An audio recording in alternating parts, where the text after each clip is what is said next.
Hello, welcome to Beyond the Edge. I'm your host, Brandy Deutsch. Hi, I'm Dede DeMayo, your co-host. Light, love, and blessings. And And happy Halloween. I know this is Beyond the Edge Halloween edition. Right? I'm so excited. This is going to be so much fun. Listen, Halloween is just fun, right? Halloween is just the best time to be in your fun space.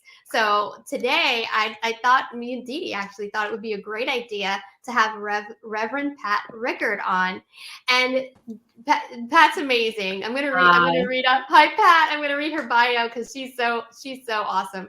So Reverend Pat Rickard, or Mama Pat, as she's known in magical circles, is a certified medium with the spiritual church for over 40 years. And Pat has shared her wisdom and vision with thousands of people, from offering advice on the next steps in life to teaching them how to develop and share their own psychic gifts. And then I think what I'm hearing is she's a medium. She's a palmist. She does palmistry, tarot cards. She's a Reiki master, and she's a clinical hypnosis. Is that all right? Is that right, Pat? Correct. Certified Wow. clinical hypnotist, yeah. Clinical hypnotist. And so you wear several hats. I want to know, and I think the rest of our audience would love to know, how did you know that this is what you were going to do with your life?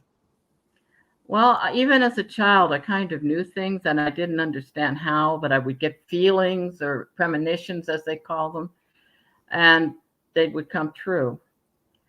I knew when my grandfather died before my father came to the house to tell us. I just knew he died and we knew.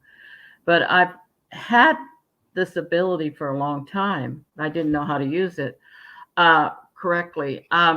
Later on, I had a friend teach me how to do the tarot, and it really opened me up psychically. I was able to really start tuning in. I was getting the message before the cards were even laying down on the table. Wow. And then later, as they say, when you need the teacher appears. I was in North Carolina, and I went to the School of Healing, Ministry, and Prophecy, which was taught by Frankie and Jeff Tunstall. And I got certified through them as a medium healer, ministry papers, and so forth. But they taught me how to put up protection, which is, I'm an empath. And what an empath is someone who can pick up on other people's feelings, other people's emotions. And we can absorb those if we don't watch out. And, we'll find out we're in a bad mood and it's not our stuff, it's the person in front of us. The good thing is when everybody's happy, you feel happy, but you have to learn not to take it in and keep it. So I learned how to put white light around me and to, keep myself, cleansed, because you have to keep yourself distant from your client. It's just like being a psychologist or a doctor or hypnotist. You cannot get too much in empathy with the client. You have to stay separate or you become part of the problem. So with a reading, you have to stay separate. You tell them what you see. Otherwise, they could influence what you're seeing. But I found the teachers when I needed them. And then later I took my training for hypnosis, my Reiki master's training. And each time I did something like that, I got more, my abilities got stronger, especially with the Reiki. It just opened me wide open. Question?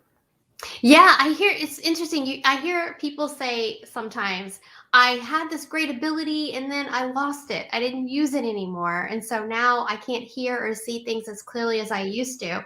Does that happen? Do you find that happens often with people? It depends. Some people you can't get rid of it to a point, but some people unconsciously or consciously, shut it down. They just don't want to know. I had to learn to tone what I was getting because I'm such an empath, but I also have all what they call the clair senses, which means I can see, I can taste, I can smell, I can feel like in the area. And one of the ways that I know when I'm picking up someone on the other side is they show me how they passed over. And I had to learn to say, don't hit me with it. Because so you didn't want to feel it. Yeah. Because if it's a heart attack, I feel pain in my left side and down my left arm. If it's breathing problems, I feel weight in my lung area. I can feel, in my head if something happened. A few weeks ago, I was reading for a young lady, and she told me her brother had been killed, and I felt like, ow, in my head. And she told me he had been shot in the head. So I get these things, but I learned how to tone them down so I don't get overwhelmed by it. Right. It's like I orient myself when if I'm doing something where I'm helping people find something they've lost or a person trying to locate them, I'll orient myself north, south, east, west, and then I'll feel where they're at. But if it's near a body of water, I can literally smell if it's fresh water or salt water. I'll smell it psychically. It won't be, of course, be in the room. Right.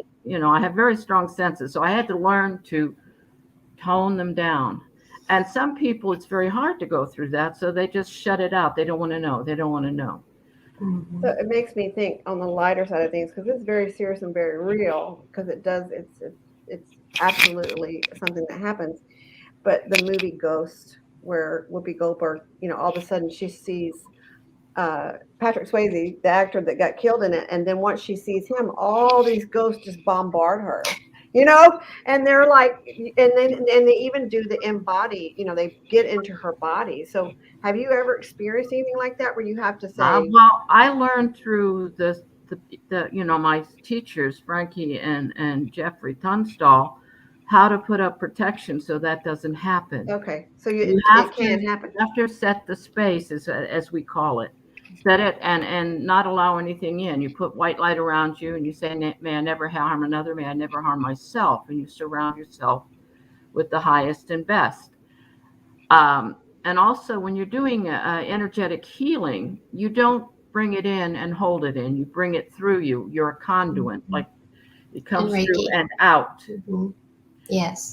Some people who aren't taught properly will think they have to bring that energy or negativity, that illness into their body and heal it within themselves. And no, you don't do that. You send it either to the sun or to the center of the earth to heal. Yeah. That's right. I mean, we do something similar with theta healing in that we send it up, we send it back up to creator. That's fantastic. So can you maybe make a distinction for some of our audience who don't really understand or know the difference between mediumship and say palmistry or tarot card reading? What's the difference between those and how do you use them to help people? Well, mediumship is usually when you pick up someone who's passed over, you pick up on them for a loved one, and they'll usually send messages down or have something to say to the person. And as I said before, one of my ways of verifying that I'm actually picking up on that person is to tell them how I feel they passed. Now, I do ask them, don't tell me anything about them, how they died or anything, because that's one of the ways I can verify. But they'll also give me crazy things. Sometimes I'll smell railroad tracks. Sometimes I'll hear a funny phrase. One that comes to mind is I had a woman who came to me and her cousin had passed and she wanted to know how he was doing. And of course, on the other side, they're fine. We're the ones that are going through it. But he said, don't forget to have the mimosa. And I what? And I said to her, because, I just give it. And he said, don't forget to have the mimosa. And she looked at me and she went, what did you say? He said, don't forget to have the mimosa. What does that mean? To me, a mimosa is a drink. And she said, when our loved ones pass, we get together and we drink mimosas and have a mimosorium. Yes. And how was I supposed to know that? Right. No. That is something that mimosorium, what? No, what is that? But she knew exactly what, awesome. For me to know that, it was because it was someone I'd never met. I had no idea. But things like that will come through. Sometimes I'll get messages when I was doing a palm reading for a young lady, and I kept hearing Somewhere Over the Rainbow by Judy Garland. And that usually to me means that she's wishing for a better place or to go somewhere it's better.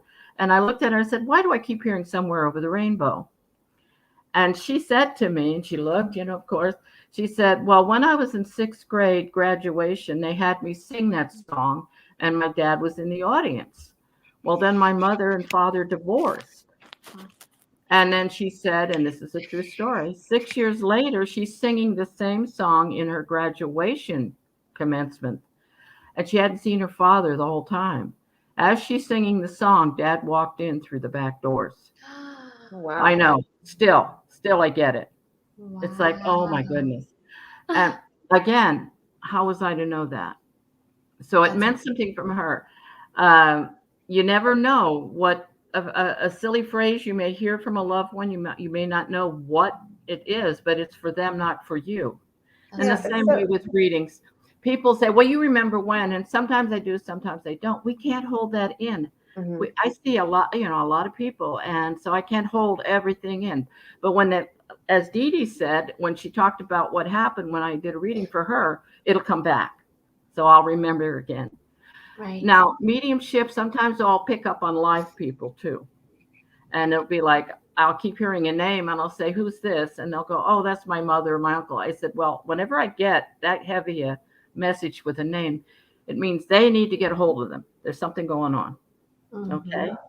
Now with tarot cards, they're nothing more than a tool. They're a deck of cards with pictures that have meanings, and thousands of different kinds of decks.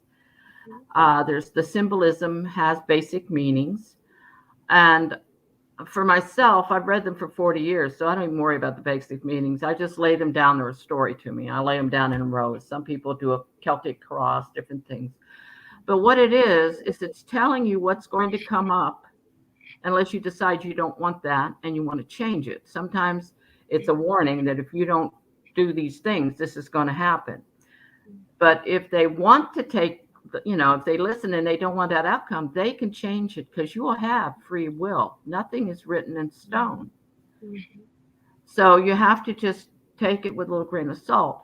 But as you asked me a minute ago, yes, sometimes people just come to me and they have feelings about something, and I do a reading and they'll say, that's exactly what I felt. You have affirmed everything I thought was going to happen or what I was feeling. So sometimes they just come for affirmation. Well, that's exactly why I came. The first time I came to you personally was with a family member, but then I came back the second time because I needed to know, was I nuts? Because some things had just happened that were so bizarre that I never, it's like, really? Is this real? Yeah, and you just laid out the cards, and I was like, okay. So then we talked longer. So, you're very in tune. Exactly. Pat, I want to ask you a question about, it seems like you're very, psychically connected. I want to ask you about psychometry and how objects hold energy and hold frequency. Oh, yes. Can you hold an item and pick up things? Yes. I mean, I do that when I do mediumship. I'll have them bring me a picture sometimes or a piece of jewelry, a personal item, and I'll hold it. And it makes the connection tighter. So I'm able to give them an even deeper reading sometimes. But I used to go, we used to be one of the psychics that went with Lone Star Spirit Paranormal, investigative group here in Houston, run by Pete Havlin. And I used to go with him, and I would hold things and tell them what I was getting. I would pick up things and tell them. And I always told them before we went on an investigation, tell me nothing about this place. Let me give you what I get. And that happens. We did one up in Jefferson, Texas, and I got something strange, and I told them, I said, there's somebody buried in the backyard. I feel like there's a man buried back there. And then they said, well, that's not in a tour book. I said, yeah, but that's what I feel. There's somebody been murdered and buried here. Well, we go back afterwards because we were being filmed by a Canadian group, and I talked with a local person who was there, and she verified that yes, there had been a man murdered by a woman and buried in the backyard, but they don't tell the tourists about it. I went, whoa. Confirmation. Stuff, but holding things, I can feel the energy. Sometimes it isn't just someone who's passed over. I have done investigations where I felt the energy of people who had been there, living there.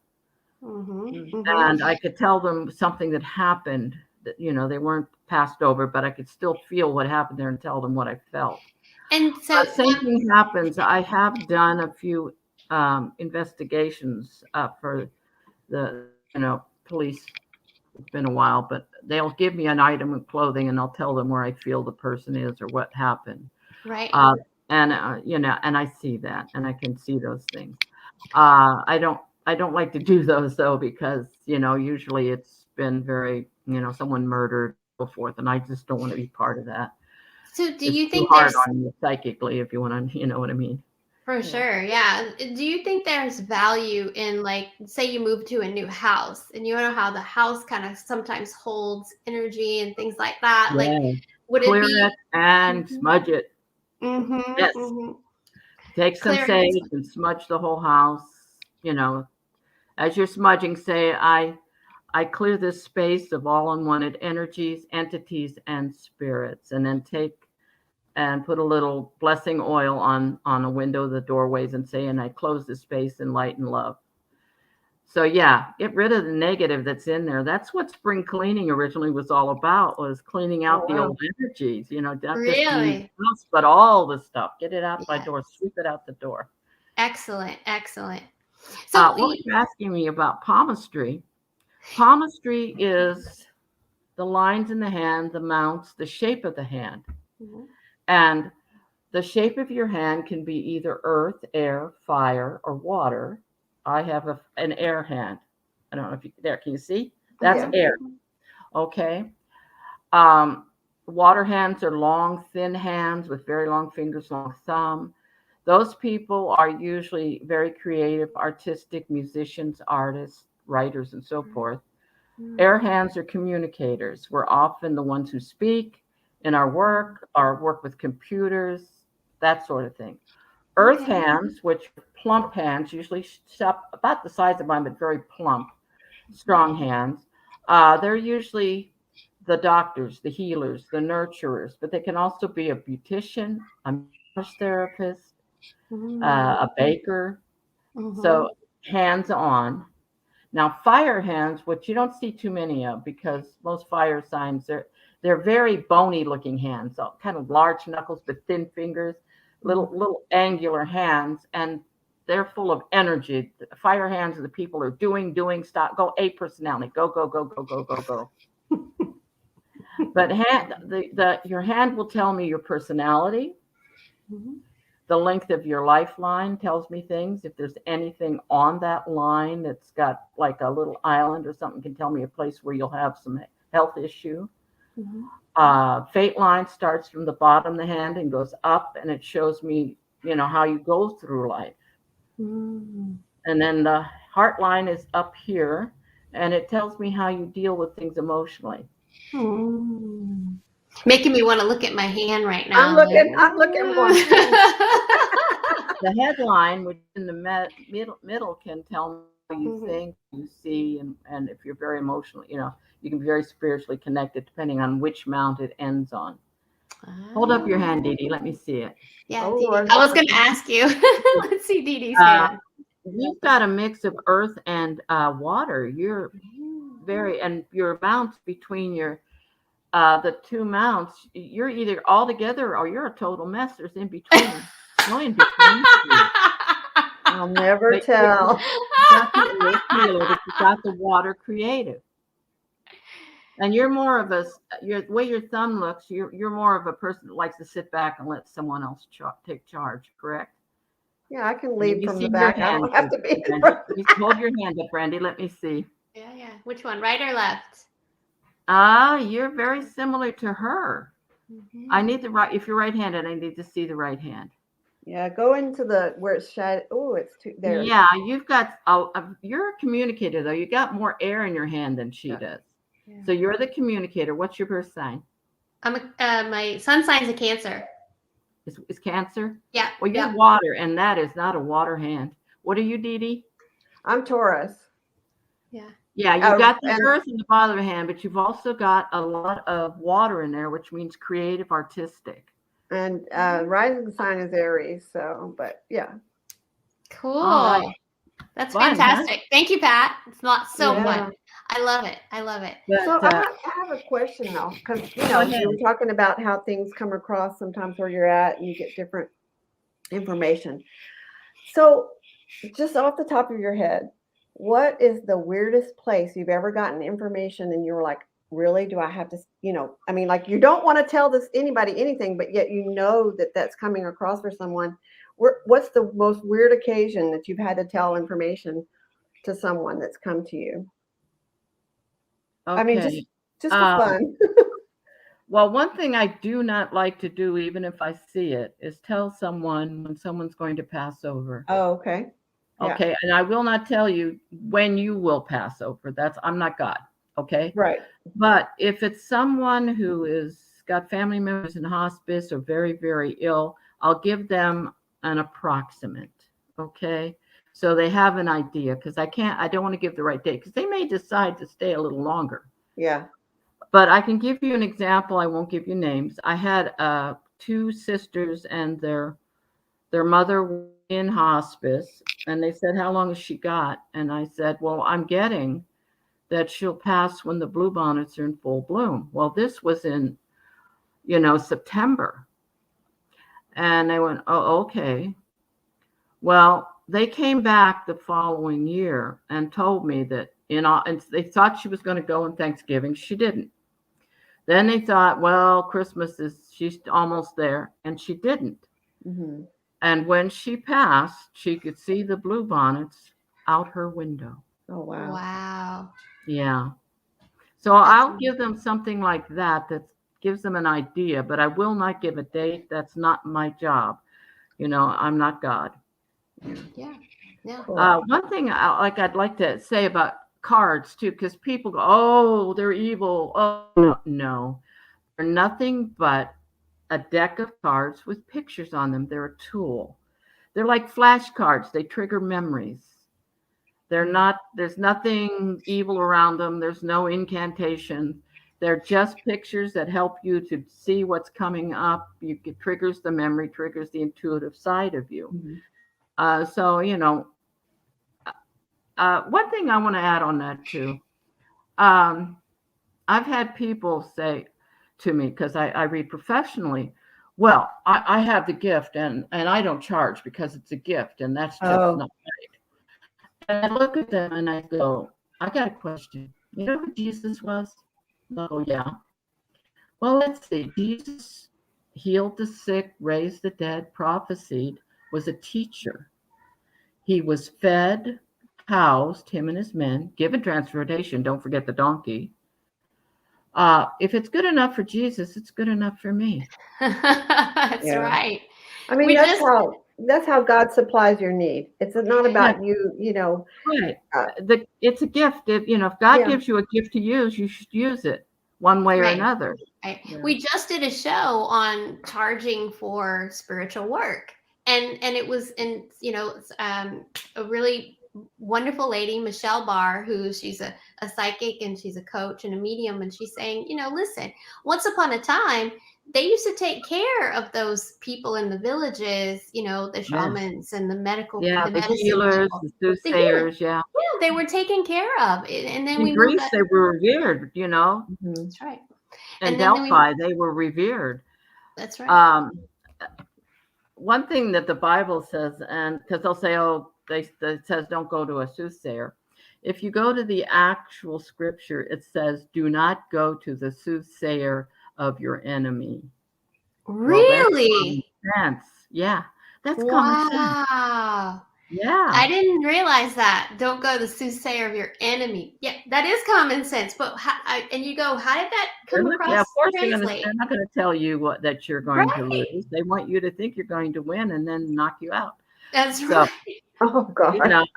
Things are interpreted in many ways. That's right. Absolutely. So with everything, you can take a scripture and interpret it 10 different ways to suit what you want to believe. So it's one way or the other. Absolutely. God has 1,000 names. I know it. I know it. You know, my grandmother, she was a very staunch Catholic, but yet she kind of dabbled in like voodoo practices, not Yeah. intentionally, but it just kind of came to her, you know, through her life experiences. And she would kind of tell our future with playing cards. You know, she had a deck of just playing cards, and she'd say, "Make a wish," and she'd dim them out, and she'd tell us what's going on. Oh, wow. Amazing woman, amazing woman. Yeah. And I think all of us have those gifts, you know, the ones that we want to develop and have more connection with. How do you help people develop their psychic gifts? Do you have classes? Do I you just used to do teach? class COVID. I'm not teaching right now. You know, we don't want groups of people. Yeah, the last class I taught and will be teaching again is down at Pixie's in Tenton in Houston. But that we're waiting until probably spring of next year because of COVID. But I teach a mediumship class. I also teach palmistry and the cards. I also teach for fun tea leaf reading, which is just another way of interpreting. Yeah, how Well, fun. it's That fun. is fun. Tea leaf reading is fun. You Well, interpret the figures and the symbols and things in that leaves in the bottom of the cup. I love it. I love it. Well, Pat, if people want to get in touch with you, how can they find you? Right now, the best way to do it is to email me at mistyday13. That's MISTYDAY13 at yahoo.com. Email me, I'll get back with you. We can set up a phone reading. I have Square, so I just charge it on my Square account. I don't have PayPal. But if they mention tonight's podcast, I'll give them a $5 discount off their first reading. Oh, wonderful. Oh, wow. Thank That's you. amazing. It's very generous. Thank you. But Thank they you. have to email me at that. And I believe you have my info too. You're putting up there. Yeah. Right? Misty Day 13 hold at of me by Yahoo. email. Okay. Because if on the phone, because of so much spam, I don't answer a number if I don't recognize it. It's better to email me, and then I'll give you my phone number, and you can call me and tell me who you are and how you know me. Okay, Perfect.